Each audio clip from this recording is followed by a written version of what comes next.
त्यानंतर महामंत्री संजय तरारेजी, दुसरे महामंत्री गुरमीत बावरीजी,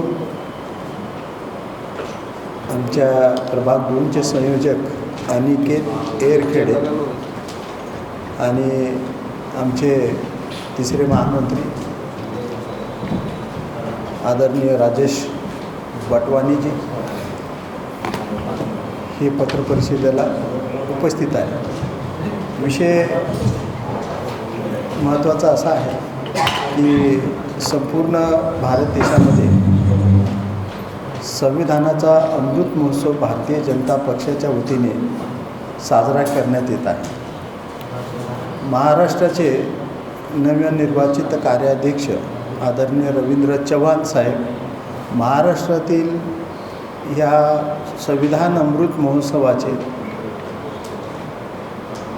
प्रमुख आहेत आणि त्यांनी महाराष्ट्रातील सर्व आमदार ज्या ठिकाणी निवडून आलेले आहेत ते पक्षाचे आणि ज्या ठिकाणी आमदार निवडून आलेले नाही त्या ठिकाणी माजी आमदार किंवा ज्यांनी निवडणुका लढल्या असे पक्षाचे आहे.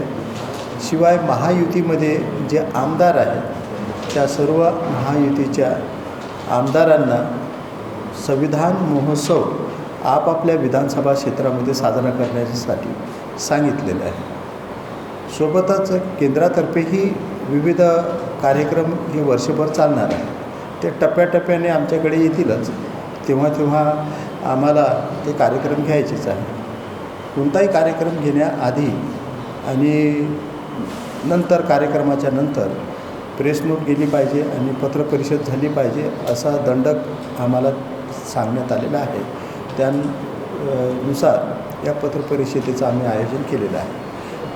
उत्तर नागपूरमध्ये मी माझे आमदार आणि माझी म्हणजे उमेदवारच पक्षाचा म्हणून निवडणूक लढलेला म्हणून माझी ती जबाबदारी आहे की संविधानाचा अमृत महोत्सव हा माझ्या मतदारसंघामध्ये साजरा करणे. त्यासाठी नागपूर शहरामध्ये माननीय देवेंद्र फडणवीस साहेबांना या अमृत महोत्सवानिमित्त जे कार्यक्रम होतील तर त्या कार्यक्रमांमध्ये उपस्थित राहण्याच्या पक्षाच्या सूचना आहेत आणि त्यामुळे 7 तारखेला बेझनबाग मैदानावर सायंकाळी 6 वाजता हा कार्यक्रम सुरू होणार आहे. परंतु देवेंद्र फडणवीस साहेब त्यांना आणखी एक कार्यक्रम असल्याकारणाने ते थोडे या कार्यक्रमामध्ये आम्ही म्हणजे मुद्दामून त्यांना उशिरा लोकसंख्या जमेपर्यंत आम्ही त्यांना उशिरा बोलवलेलं आहे.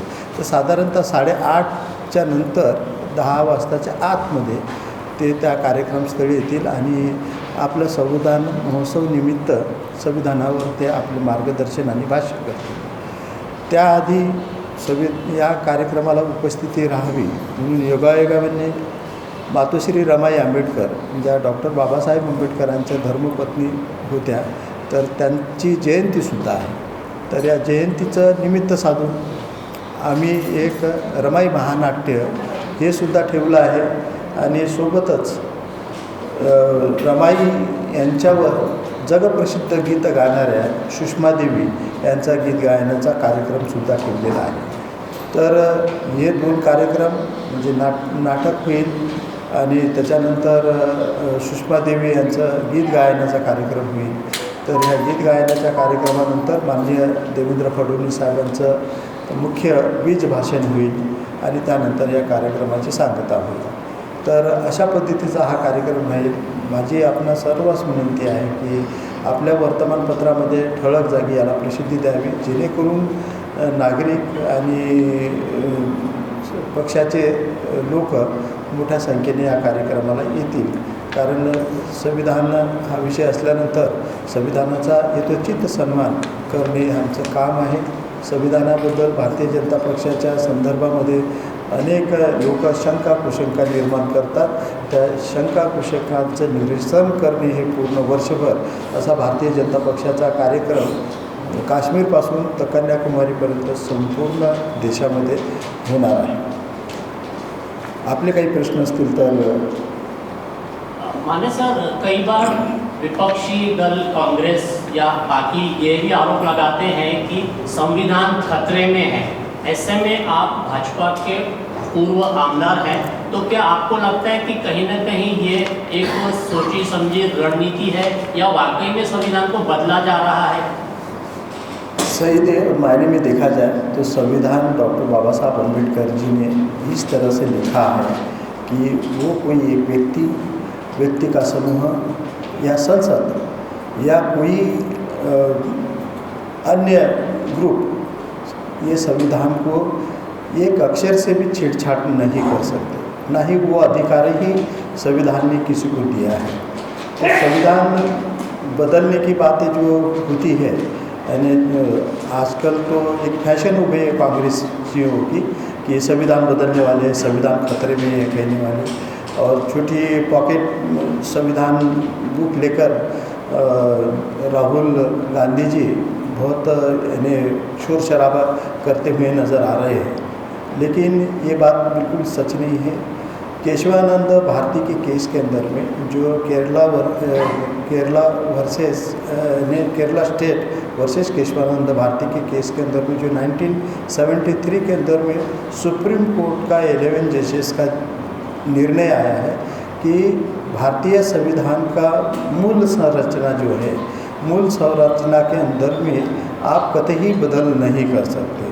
368 कलम के अनुसार भारतीय संविधान के अंदर में संशोधन किया जा सकता है, लेकिन वो अमर्याद उनको उसके अंदर में ये नहीं मुक्तता नहीं दी है संसद को भी कि भाई तुम अमर्याद उसके अंदर में बदल करो।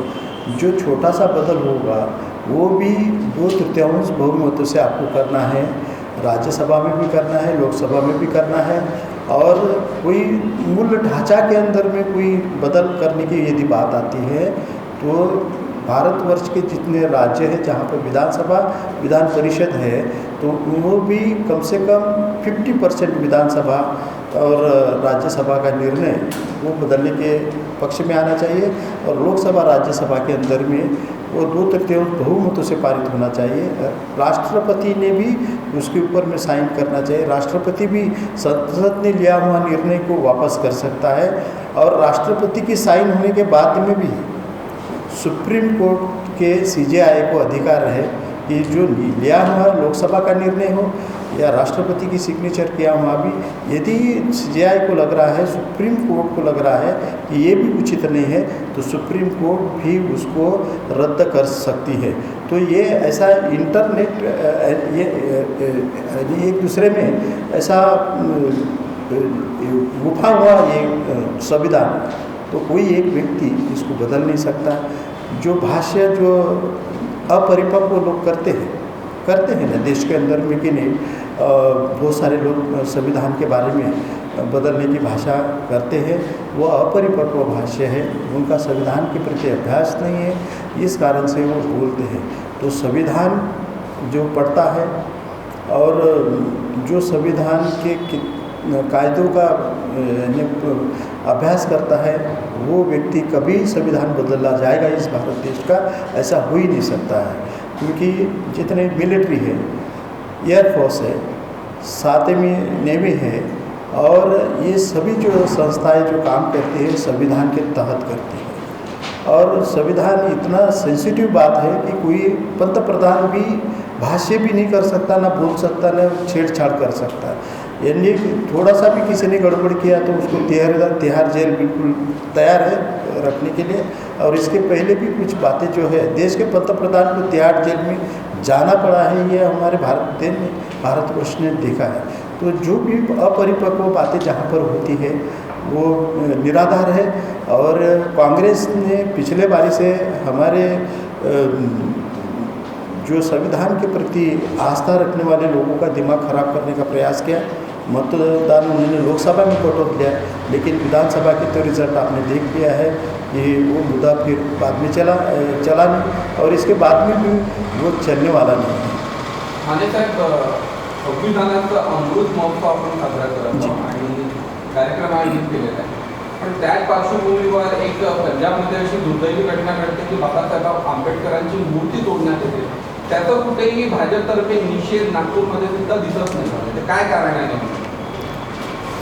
कसं आहे, बऱ्याचशा लोकांपर्यंत की नाही मला ही बातमी कळलेली आहे परंतु क्रूरतेने तुम्ही हां. तोडायचा प्रयत्न केलेला आहे. हां, परंतु जनतेपर्यंत ती अजूनपर्यंत पूर्णपणे पोहोचलेली नाही. प्रेसच्या माध्यमातून म्हणा किंवा हे काही मीडियाच्या सोशल मीडियाच्या माध्यमातून काही लोकांपर्यंत पोहोचलेली आहे. परंतु माझं एक म्हणणं आहे की डॉक्टर बाबासाहेब आंबेडकरांची मूर्ती तोडणे म्हणजे बाबासाहेब आंबेडकरांचे विचार तोडण्यासारखं नाही आहे. बाबासाहेब आंबेडकरांचे विचार, त्यांचं लेखन हे अमर आहे. यांना ते काही मूर्तीला छेडछाड करू शकतात, विनाकारण ते करतील. जनमानस मध्ये रिॲक्शन यावी किंवा काहीतरी एक उद्देश त्यांना साध्य करायचा असतो, दंगे पेटवायचे असतात, कायदा आणि सुव्यवस्थेचे प्रश्न निर्माण करायचे असतात, म्हणून ह्या घटना घडतात. बाबासाहेब आंबेडकरांच्या मूर्तीचा अपमान केला म्हणून मला तरी असं वाटतं की समाजाने फार जास्त रिॲक्ट होणे हे कुठेतरी थांबावं. हे कुठेतरी देशाला अस्थिर करण्याच्याकडे ह्या गोष्टी घेतात आणि त्यामुळे की नाही बाबासाहेब आंबेडकरांचे जगात सर्वात जास्त पुतळे आहेत आणि भारत देशामध्ये बाबासाहेबांचा राग करणारे लोक आहेत. एखाद्याने काही ते कृत्य केलं म्हणून सर्व समाजाने त्याला खूप असं रिॲक्ट झालं पाहिजे असं करू नये, कारण त्याच्यामध्ये देशाचं आणि आपलं स्वतःचंही नुकसान असतं. देश आता प्रगल्भ झालेला आहे. बाबासाहेब हे नुसतं भारतीयांचे नेते नाही, हे जागतिक नेते झालेले आहेत. एक मूर्तीला कुठे छेडछाड जर केली तो त्यांचा छेडछाड करणाऱ्यांची जी मानसिकता असते ती संकुचित मानसिकता असते. आपण प्रगल्भ मानसिकतेमधून जर विचार केला तर अशा मूर्त्यांची छेडछाड जी आहे त्याला आपण गांभीर्याने घेऊ नये, कारण बाबासाहेब आंबेडकर आकाशा एवढे महान झालेले आहेत, मोठे झालेले आहेत. कोणत्या मूर्तीची तोडफोड झाली म्हणून बाबासाहेब आंबेडकरांचा अपमान झाला किंवा बाबासाहेब आंबेडकरांचे विचार या देशामधून पुसल्या जातील असं नाही. राहुल गांधी जी ने कहा था कि भाजपा सरकार में बैठती है तो संविधान को बदल दिया जाएगा, जिसे आप लोगों ने उसको फेक नैरेटिव के नाम से ये किया. ये जो आरोप आपके ऊपर में लगा, उस आरोप को देखते हुए क्या संविधान अमृत महोत्सव बना के अपनी प्रतिमा साफ करने का बीजेपी का एक आंकड़ा चल रहा है? नहीं, ऐसा नहीं. देखिए, हमने कहीं पर भी जो आरोप कांग्रेस ने लगाया है तो उसको साफ करने का कुछ ये नहीं. भारत देश में ही संविधान के प्रति जो आस्था होना चाहिए, जो संविधान का अभ्यास होना चाहिए, वो भारतीय जनता का अभ्यास ही नहीं है. संविधान अभी मैंने संविधान रथ जो निकला था इसके अंदर में सब संविधान के प्रति मैंने बांटी, लोगों के अंदर में कॉमन मैन को बांटी. इसलिए बांटी कि भाई संविधान क्या है, वो किताब तो हाथ में लो, देखो तो उसमें क्या है, उसको पढ़ो तो कायदे क्या. किसी को भी पता नहीं है कायदे उसमें क्या लिखा है और वो संविधान कैसा है. केवल यानी बाबा साहब अम्बेडकर ने वो संविधान लिखा है और बाबा साहब अम्बेडकर हमारे नेता हैं, हमारे दैवत है. इसके लिए वो संविधान का किताब को महत्व देते हैं. लेकिन बाबा साहब अम्बेडकर जी ने वो संविधान कितना अच्छा लिखा है इसका अभ्यास यदि हर नागरिक को हो जाए, यानी धर्म ग्रंथ के कोई भी किसी भी धर्म का हो, लेकिन उस धर्म ग्रंथ के साथ में हर परिवार के अंदर में एक संविधान की पुस्तक होना चाहिए और संविधान के कायदे जो है आपको स्वयं पता होना चाहिए. ये संविधान के कायदे पढ़ना यानी हमने कैसा बर्ताव करना चाहिए ये हर भारतीय नागरिक का कर्तव्य है. और वो यदि संविधान को पढ़ेगा ना तो निश्चित रूप से वो संविधान का सम्मान करेगा. हमें कोई ये नहीं, हम तो केवल जागरूकता कर रहे हैं और बहुत अच्छी बात है ना. 75 ईयर्स हो गए, आने वाले 25 साल के बाद में हम शताब्दी करेंगे संविधान की.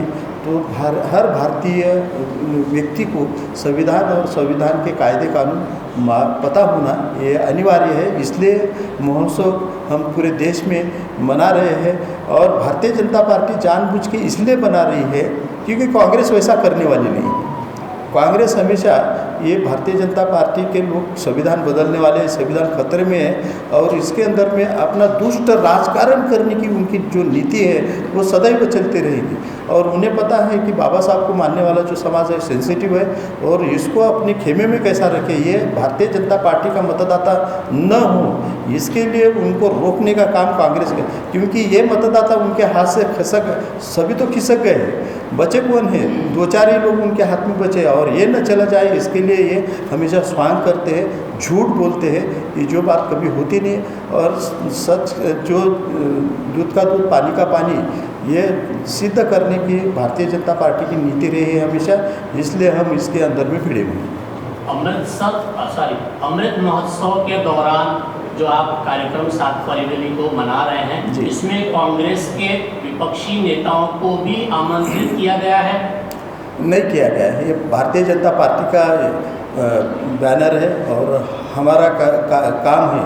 कांग्रेसी लोग तो हमारे विरुद्ध में काम कर रहे हैं, हम जनता के बीच में जाके ये संविधान जैसा आपको हमने बताया कि संविधान कैसा बदल नहीं सकते, हमारे नेता जो है देवेंद्र फडणवीस साहब खुद वकील है, वो संविधान का अभ्यास किए हुए, हमने कुछ वकीलों को भी बुलाया है, कुछ वकील विद्यार्थियों को भी बुलाया है कि उनके मन में क्या चल रहा है, लेट देम टॉक, वो बात करेंगे, लोगों के सामने बात करेंगे, अपनी जो अडानी जनता है उनको सिखाएंगे कि संविधान कैसा नहीं बदला जा सकता है, ये कांग्रेसी मक्कार झूठ कैसे बोलते हैं, ये हम लोगों को समझा के बताएंगे, कुछ तो फर्क पड़ेगा ना। साल भर ये कार्यक्रम करने वाले हैं, आज हम जाहिर सभाएं ले रहे हैं, उसके बाद में हम पॉम्पलेट बांटने वाले हैं, उसके बाद में हम पथनाट्य करने वाले हैं, उसके बाद में हम परिसंवाद करने वाले हैं, हम लोगों के बीच में जाके ये संविधान कितना पुख्ता है, छोटी छोटी हम प्रतियां अभी हम प्रिंट करके संविधान की कापियाँ हम फ्री में डिस्ट्रीब्यूट करने वाले हैं।